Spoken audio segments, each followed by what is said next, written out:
Yo guys, Theo here on Common Sense. Today we're gonna be talking about fasting and training. Should you be training fasted? How should you train if training fasted, and why? Why are you training fasted? Because it's very interesting to me having this holistic perspective on health and living that kind of lifestyle.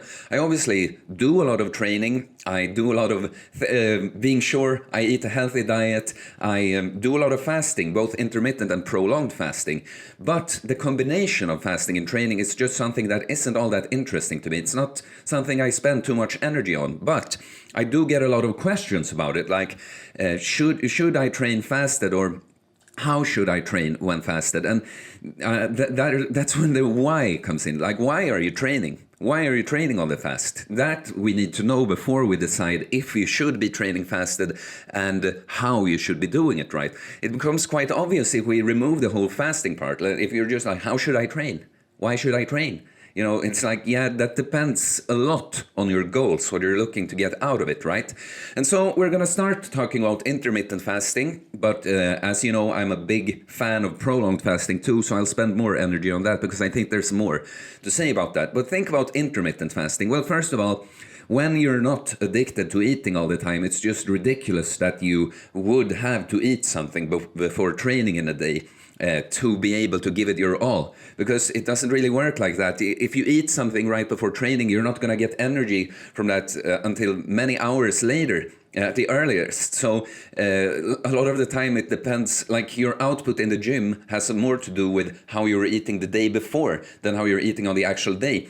And look, if you have a really strong food addiction and actually get like withdrawals, like get dizzy or something from not eating, like, yeah, maybe you wouldn't perform quite as well. But it will be such a little difference. And I think many times if someone just got over their little hangriness or whatever it is, and started training, they would be doing fine. But so my whole perspective on the whole thing is that I like training fasted. If we're just talking about the feeling and the experience of it, I like it because, you know, I have nothing weighing me down, like literally in weight, no food in my gut, but also just the feeling of being empty. Like take an exercise like chin-ups. I absolutely prefer to do chin-ups when fasted because, again, it's both the weight, but I feel like if I've eaten too much, I can't really engage my core in the way I want. So it's twofold there. But when I'm training, you know, I am a bodybuilder. I call it that. I like to work on my, not a contest bodybuilder, but I like to work on my aesthetics and my physique, you know.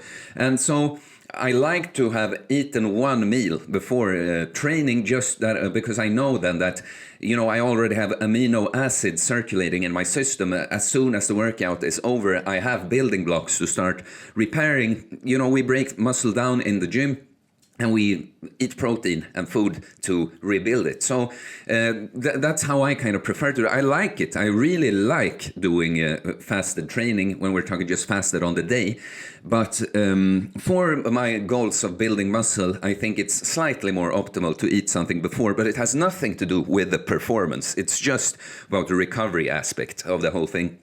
And yeah, I don't like to have eaten more than one meal in the day because then I feel heavy, both literally again when trying to do something like a chin-up, but actually like there's something in the way. I can't really move the way I'd want to.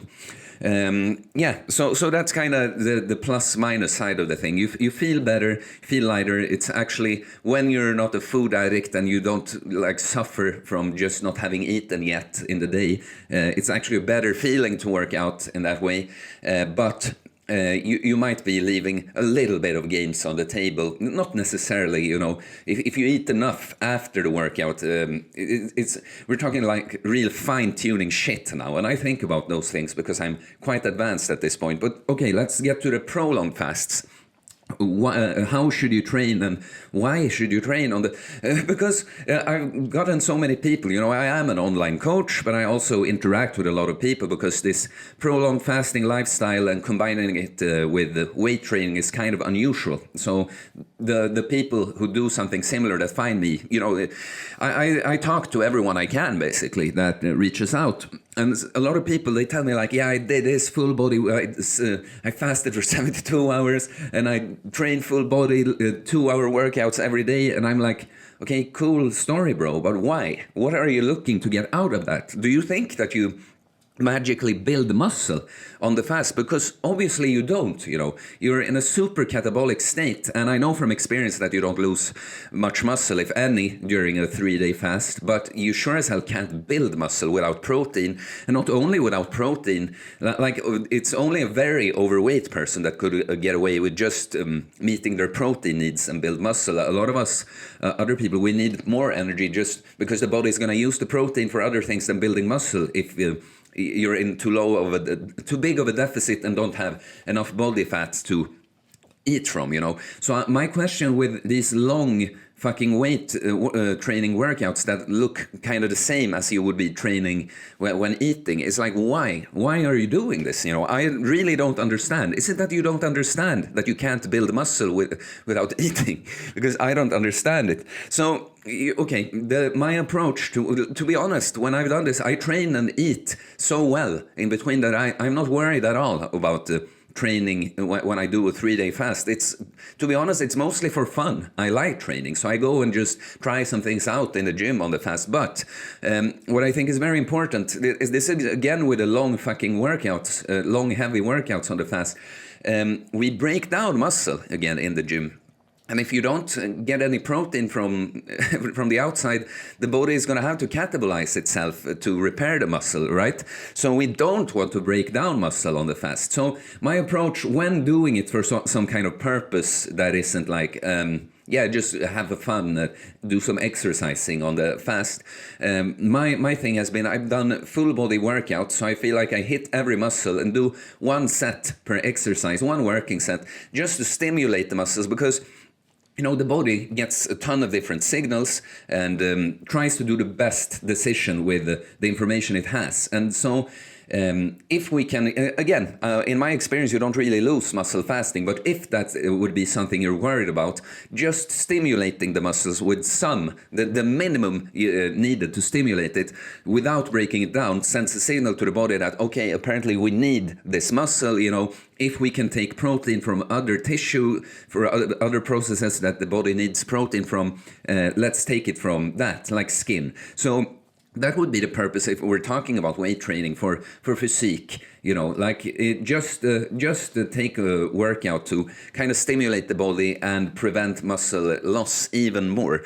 But so what I've come up with that I like to do on the prolonged fast lately is, for someone who hasn't fasted for days, it might seem surprising that you're basically as strong as you are otherwise on the fast. It's just that your stamina is a lot worse, I've noticed, because, even though I talk now about ways that I should think you should be training on the fast, and so I've tried many different things. And in my experience, for instance, if you take a set to failure, if you're fed, well, you're always going to lose at least a rep if it was true failure you took the set to when you do another set.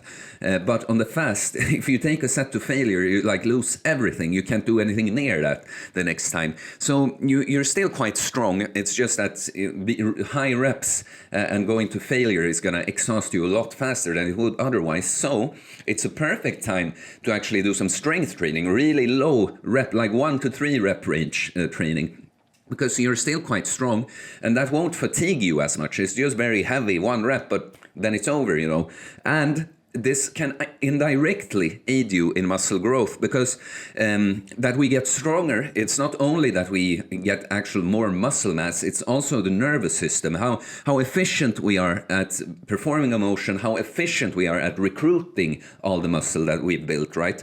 And so that you can still train. It's not that you're gonna go and do a bunch of singles on squats, for instance, and then just built muscle from that, but it's you're training your strength still, and that will, after you've done fasting and you eat and start training like normal again, that will carry over. You're stronger and you can lift more, and that will in the end help you aid in your muscle growth. You see, you have to think bigger picture, not think I just go in blasting this workout, because it's like, why? It's just counterproductive.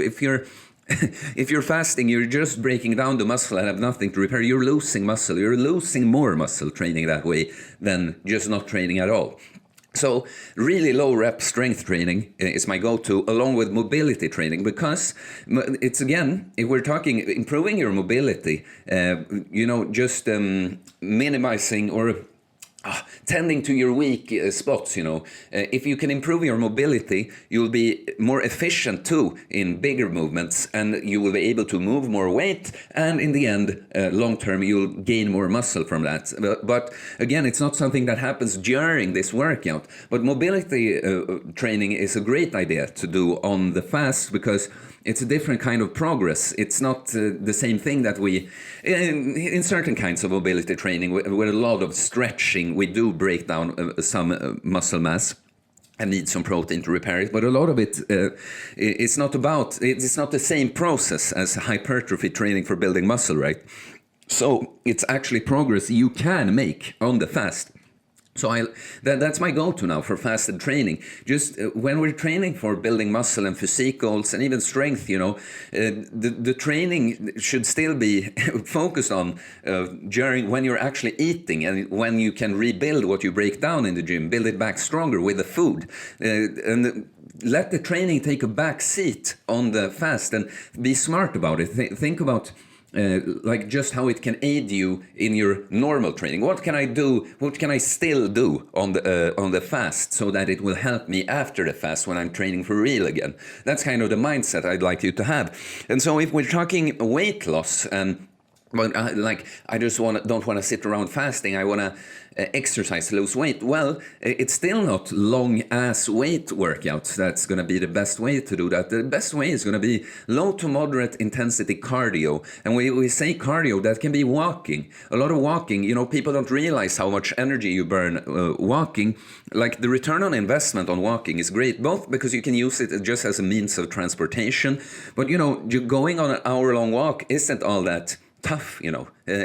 You can listen to something, a podcast or whatever, my YouTube videos, and just burn energy without really exhausting yourself so much. Like, go to a fucking calculator and compare like jogging and walking for an hour, and you're going to be surprised. The difference is not that big if we're talking about the toll it takes on you.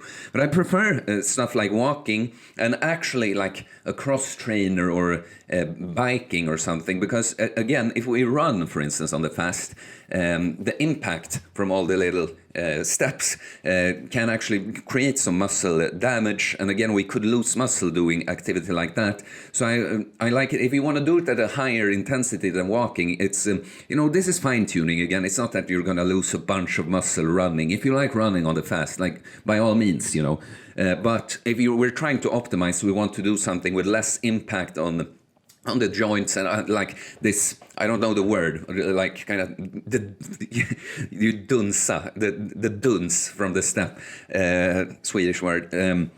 Yeah, if you can do something like biking or cross training, that would be slightly more optimal. And if you want to do weight training with the intent of losing weight in the gym, like, I think that could be a good idea, but you have to, because it's again using weight. We're sending a signal to the body that the muscles are needed. We shouldn't break them down if we have other options, you know. But it shouldn't be so fucking heavy then. Like do like circuits of 3 exercises at a time at high reps using weights and not going to failure, you know. Yeah, that is for form of cardio too.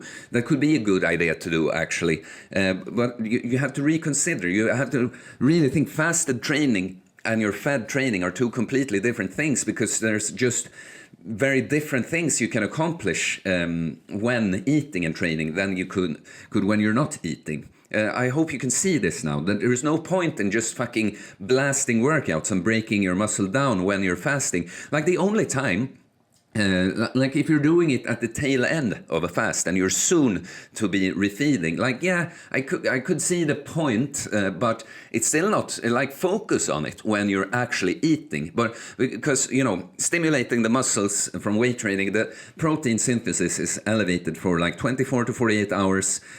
So if you trained you know, on a day and break the fast 24 hours later, like, yeah, you might make some gains from that, but it's still not as optimal as when you're actually eating 3 meals a day, you know, for days in a row and train on those days. That's when you're going to make the overwhelming majority of your gains either way. So I think that's all I have to say about fasted training. It's like I go through the things to think about here if doing fasted training, but again, It's better to stay on fucking top of things when you're eating and train well then. And don't. I'm surprised that I get more questions about how to train faster than just how to train, how to fucking train. You know. So, if you like this video, please like, please leave a comment. What did you think? Do you train fasted, and what are your thoughts thoughts on it? Please leave a comment anyway. All comments and likes help support the channel, so it's very much appreciated. Please subscribe for more content about fitness, fasting, losing weight, building muscle, and little uncommon sense takes on anything in life, really. Okay, guys, I'll see you later. Peace.